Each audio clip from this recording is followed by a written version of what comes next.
आप लोग दंगे करवाते हो, भावनाएं वो भड़काते हो, इस तरीके का सियासी बयान जालोर के अंदर मुख्यमंत्री जी ने सीधे तौर पर कहा है और सीधे तौर पर यह भी कहा है कि इस बार राजस्थान के अंदर ये ऐसा कुछ भी नहीं चलने वाला है कि आरएसएस दंगे करवाता है, बीजेपी दंगे करवाती है। तो सरकार नहीं कर पाई। अब सरकार खाली एनडीआरएफ के नाम पर केंद्र पर दोषारोपण करके अपना पीछा छुड़ाना चाह रही है। राजस्थान तरीके से प्रचार प्रसार कर रही है, लेकिन आज भी आप देखिए वसुंधरा राजे कहीं पर नजर नहीं आती और आप है वो भी कहीं पर नजर नहीं आ रहे कहीं पर भी। तो क्या लग रहा है ऐसे में बीजेपी को आने वाले दिनों के, क्योंकि ऐसा माना जा रहा है कि आपका कार्यकाल था 2024 तक एक्सटेंशन कर दिया गया था, फिर आप पर नेताओं ने यह आरोप लगाया कि आप गुटबाजी करते हैं। अब को इस तूफान से सुरक्षा देने में नाकाम रहे। लगाए पूरा प्रशासनिक तंत्र लगाया, लोगों को चेतावनी दी, सुरक्षित स्थानों के गुजरने के बाद लाठी पीटने का काम राजस्थान की सरकार करती है। कम से कम अपने गिरेबान में तो झांकें कि उन्होंने मुख्यमंत्री सहायता कोष से कितनी सहायता दी, एसडीआरएफ से कितनी सहायता दी। एनडीआरएफ तो बहुत बाद साल हो गए। सचिन पायलट और अशोक गहलोत के उनके बिखराव के झगड़े को खत्म करने का कोई फॉर्मूला अभी तक उनके पास समझ में आया ही नहीं। ये जवाब अशोक गहलोत जी को जरूर देना पड़ेगा कि राजस्थान में तुष्टीकरण की पराकाष्ठा क्यों है, कन्हैयालाल की गर्दन क्यों कटी, रामनवमी के जुलूसों पर प्रतिबंध क्यों लगा, जो हिंदू नव वर्ष है उस पर 144 क्यों लगी, भीलवाड़ा, करौली, जोधपुर की घटनाओं राजस्थान की जनता अच्छे से समझ गई, इसलिए वो अशोक गहलोत जी के ट्रैप में नहीं आए। कोई काबिल व्यक्ति नहीं जो प्रदेश का गृह मंत्री होता आज भी अशोक जी के पास है, उसको बदल दिया जाए। अपराधियों में भय और आमजन में विश्वास, मुझे लगता है कि आमजन में भय और अपराधियों में विश्वास, ये पंचलाइन सरकार पर सार्थक होती है। वो जो मुख्य आरोपी है उसकी थानेदार के साथ फोटो है, थाने में फोटो है, तो बाकी क्या बच जाता है। इसलिए इसमें जो भी दोषी हैं इस तरीके का अपराध फिर से नहीं हो, फास्ट ट्रैक में उनको मुकदमे चले, उनको फांसी की सजा हो। तो चुनाव में 4-5 महीने है, उससे पहले बीजेपी कब एकजुट होगी? बीजेपी पूरे तरीके से एकजुट है। मुझे लगता है कि ये फिक्र तो कांग्रेस को होनी चाहिए कि जिनका सियासी झगड़ा जयपुर से चल के बाड़मेर तक भी उसी तरीके से डिवाइडेड हाउस के रूप में दिखता है। तो सीपी जोशी जब पहली बार जयपुर के अंदर प्रदर्शन कर रहे थे, न तो आप नजर आए न वसुंधरा जी नजर आई। उसी तरीके से हम लोग इसीलिए तारीख चुनी गई थी क्या वो? नहीं। सतीश पूनिया बाढ़ इलाकों का दौरा करने के लिए आए और हमारे साथ खास बातचीत करने के लिए। सर, सबसे पहला कमेंट्स, जिस तरीके से राजस्थान सरकार का मैनेजमेंट रहा, इन तमाम चीज़ों को लेकर क्या कुछ कहेंगे? देखिए, पूरे तरीके से विफल है। कोई भी लोक कल्याणकारी सरकार लोगों को सुरक्षा का भरोसा देती है, उसमें आपदा से उत्पन्न जो घटनाएं हैं उससे भी सुरक्षा की जिम्मेवारी सरकार की है। सरकार इनकार नहीं कर सकती। और इस तरीके की जो आपदाएं, आज तो रिमोट सेंसिंग और जो मौसम के पूर्वानुमान का जो तंत्र विकसित हो गया, ऐसे में जो सुरक्षा के उपाय करने चाहिए थे, जो एहतियात के उपाय करने चाहिए थे, वो सरकार नहीं कर पाई। अब सरकार खाली एनडीआरएफ के नाम पर केंद्र पर दोषारोपण करके अपना पीछा छुड़ाना चाह रही है। राजस्थान के बासिंदों को इस तरीके के आपदा से बचाने की जो प्रथम और नैतिक जिम्मेवारी थी राजस्थान की सरकार है, और मेरा सीधा आरोप है कि वो पूरे तरीके से राजस्थान के लोगों को इस तूफान से सुरक्षा देने में नाकाम रहे। सर, क्यों? मुख्यमंत्री जी तो कह रहे हैं कि किसी भी तूफान के अंदर कोई जनहानि नहीं हुई, हालांकि अब जिस तरीके की घटनाएं हो रही है वो उसको लेकर मुख्यमंत्री जी ने अपील भी की है, कोई जनहानि थोड़ी नहीं हुई।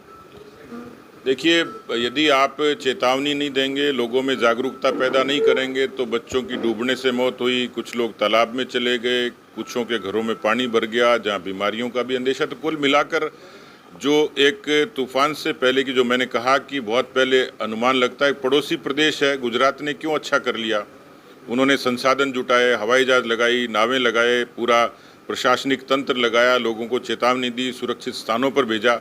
ये काम राजस्थान की सरकार भी कर सकती थी, लेकिन यहाँ स्थिति है कि वो सांप के गुजरने के बाद लाठी पीटने का काम राजस्थान की सरकार करती है।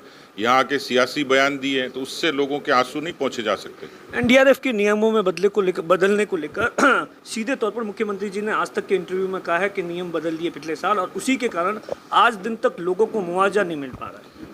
देखिए, केंद्र सरकार पर आरोप से पहले कम से कम अपने गिरेबान में तो झांकें कि उन्होंने मुख्यमंत्री सहायता कोष से कितनी सहायता दी, एसडीआरएफ से कितनी सहायता दी।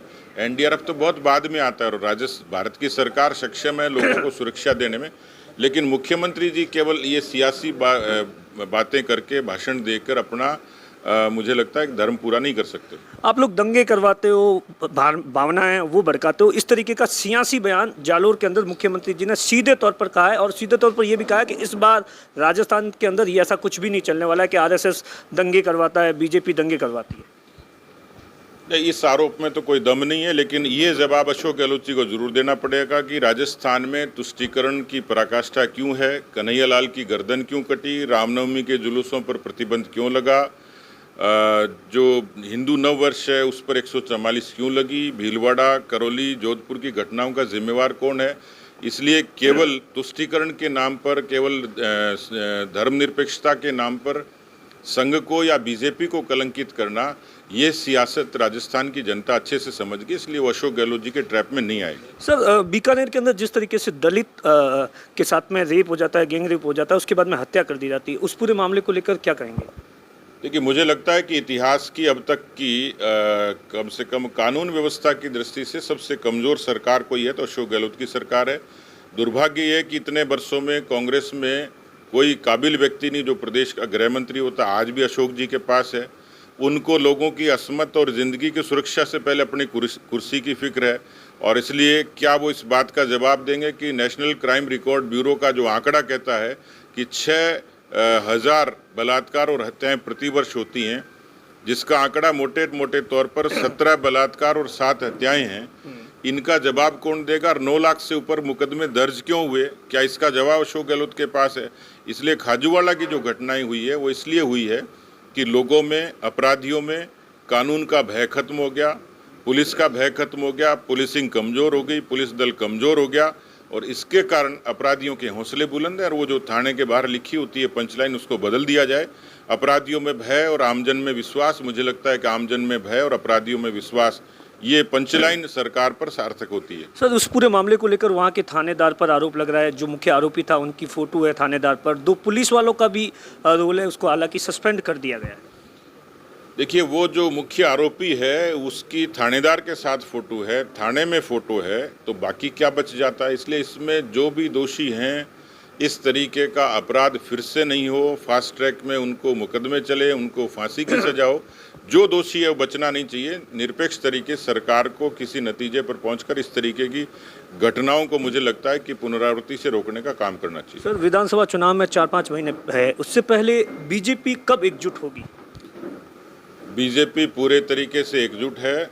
मुझे लगता है कि ये फिक्र तो कांग्रेस को होनी चाहिए कि जिनका सियासी झगड़ा जयपुर से चल के बाड़मेर तक भी उसी तरीके से डिवाइडेड हाउस के रूप में दिखता है, तो भारतीय जनता पार्टी के संसदीय दल से बंधी हुई, हमारा आलाकमान भी उतना ही मजबूत है। जो निर्देश देगा वो सब लोग मिलकर पालना करेंगे। सर, एकजुट होती तो सीपी जोशी जब पहली बार जयपुर के अंदर प्रदर्शन कर रहे थे, न तो आप नजर आए, न वसुंधरा जी नजर आई। देखिए, मेरे उत्तर प्रदेश में पहले से तय कार्यक्रम थे, वसुंधरा जी भी उसी तरीके से, हम लोग इसीलिए तारीख चुनी गई थी क्या वो? नहीं, तारीख कोई उसके लिए कोई पूर्व नियोजित नहीं होती है, क्योंकि हमारा पहले से प्रायोरिटी का काम था कि जो लोकसभा सीटें हम लोग कमज़ोर थे, जिनको जीतने के लिए प्रधानमंत्री जी के निर्देश है, हमें पूरा समय देके वहाँ काम करना होता है। इसलिए उसका कोई रिलेवेंस भी नहीं है और ये कोई कारण भी नहीं है कि किसी जगह कोई अनुपस्थिति किसी व्यक्ति की नाराजगी के कारण हो। सर, तमाम जितनी भी चीज़ें हैं, देखिए आप राजस्थान के अंदर अशोक गहलोत लगातार कांग्रेस पूरी तरीके से प्रचार प्रसार कर रही है, लेकिन आज भी आप देखिए वसुंधरा राजे कहीं पर नजर नहीं आती और आप है वो भी कहीं पर नजर नहीं आ रहे कहीं पर भी। तो क्या लग रहा है ऐसे में बीजेपी को आने वाले दिनों के, क्योंकि ऐसा माना जा रहा है कि आपका कार्यकाल था 2024 तक एक्सटेंशन कर दिया गया था, फिर आप पर नेताओं ने यह आरोप लगाया कि आप गुटबाजी करते हैं, अब गुटबाजी खत्म हो गई? पहली बात तो आपका ये सवाल ही गलत है कि मैं कहीं दिख नहीं रहा, मैं अभी आपके सामने जिंदा बैठा हूँ। दूसरा, जो पार्टी के नेता हैं जिनको जो भूमिका दी जाती है उसके कारण उनकी अनुपस्थिति राजनीतिक कारण नहीं होता। जो पार्टी के अंदर बदलाव होते हैं वो पार्टी के अपने शीर्ष नेतृत्व के निर्णय होते हैं और वो परिस्थिति के हिसाब से होते हैं। मेरा कार्यकाल पूरा हो गया था, पार्टी ने मुझे दूसरी भूमिका दी, मैं अपने काम में लग गया। इसलिए जो ख़ास तौर पर दिक्कत ये है कि ये सारा काम, ये सारी जो प्रोपेगेंडा है वो मुख्यमंत्री अपने दल की बिखराव को भारतीय जनता पार्टी से तुलना करने के चक्कर में करते हैं। जो मैंने कहा वो सत्य है कि भारतीय जनता पार्टी के कार्यकर्ता से नेता तक पूरे एकजुट हैं। पार्टी आलाकमान का सम्मान करती है, संसदीय दल के नियमों का पालन करेगी। जिसको नेता तय करेंगे उसके नेतृत्व में चुनाव लड़ेंगे, सामूहिक नेतृत्व होगा उसके नेतृत्व में चुनाव लड़ेंगे। असली किस्सा कुर्सी का झगड़ा तो कांग्रेस पार्टी में है कि उनकी आलाकमान को अभी तक 4.5 साल हो गए सचिन पायलट और अशोक गहलोत के उनके बिखराव के झगड़े को खत्म करने का कोई फॉर्मूला अभी तक उनके पास समझ में आया ही नहीं। किरोड़ी लाल मीणा बार बार आरोप लगा रहे, क्या कहेंगे आप? नहीं, वो सरकार पर भ्रष्टाचार के आरोप लगाते हैं तो उस पर सरकार को जांच करवानी चाहिए और जो निरपेक्ष तरीके से, ताकि लोगों को ये भरोसा हो जाए कि जो अशोक गहलोत जी ने जीरो टॉलरेंस की बात कही थी, लेकिन एविडेंस तो वहाँ के अध्यापकों ने दे दी जिन्होंने कहा कि हमें यहाँ काम करने के लिए रिश्वत देनी पड़ती है। राजस्थान में 78% लोगों का मानना है कि उनको किसी न किसी काम के लिए रिश्वत देनी पड़ती है। आज राजस्थान पूरे देश का भ्रष्टतम राज्य है, ये मैं नहीं कह रहा, ये ट्रांसपेरेंसी इंटरनेशनल की रिपोर्ट कहती है, करप्शन सर्वे ऑफ इंडिया कहता है। और इसलिए उन्होंने जो आरोप लगाए वो भ्रष्टाचार से जुड़े हुए, उस पर सरकार को जांच करवानी चाहिए। सरकार महंगाई राहत कैंप को ऐसा मान रही है कि वही तुरुप का इक्का है जो कि इस बार कांग्रेस को सरकार रिपीट करवाएगा। देखिए, मुझे लगता है कि जो अशोक गहलोत जी को जानते हैं और राजस्थान का जो मतदाता है वो अशोक गहलोत जी की बात पर कतई भरोसा नहीं करेगा, क्योंकि इस तरीके के लॉलीपॉप पहले भी दिए थे। यदि उनमें गैरत और ईमान है तो राहुल गांधी की बात पर भरोसा करें, राजस्थान के 70 लाख किसानों का कर्जा माफ करें। ये थे सतीश पुनिया जिन्होंने तमाम अशोक गहलोत के आरोपों का जवाब दिया। दिनेश बोरा, बाड़मेर, राजस्थान तक।